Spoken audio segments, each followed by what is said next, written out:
गंगापूर नाका परिसरातील एका अपार्टमेंटमधील सदनिकेत साडे विक्रीच्या नावाखाली देह विक्रीचा उद्योग करणाऱ्या महिला पुरुष दलालांना पोलिसांनी छापा टाकून अटक केली। उपायुक्त लक्ष्मीकांत पाटील यांना मिळालेल्या माहितीवरून सरकारवाडा पोलीस ठाण्याचे वरिष्ठ निरीक्षक अशोक भगत, उपनिरीक्षक योगिता नारखेडे यांच्या पथकाने सोमवारी सायंकाळी धाड घातली असता बैठक खोलीत नव्या कोऱ्या साड्यांचे बॉक्स आढळले, तर बेडरूममध्ये 4 मुलींसमवेत एक पुरुष बसलेला दिसून आला। त्यांची कसून चौकशी केल्यावर त्यांनी गुन्ह्याची कबुली दिली।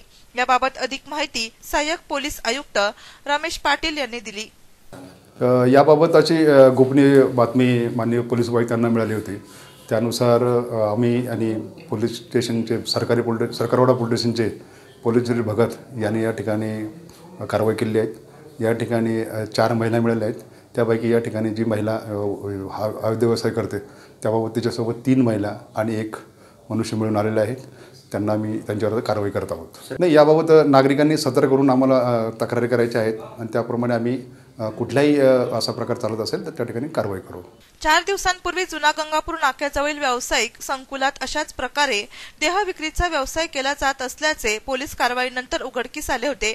उच्चभ्रू म्हणल्या जाणाऱ्या वस्तीत अशा प्रकारचे गुन्हे उघडकीस येऊ लागले आहेत। विविध व्यवसायाच्या नावाखाली अनैतिक धंदे करण्यामागे कोणाचा आशीर्वाद आहे याचा शोध पोलीस घेत आहे। नाशिक सिटी न्यूज साठी प्रतिनिधी रोहन दानी, नाशिक।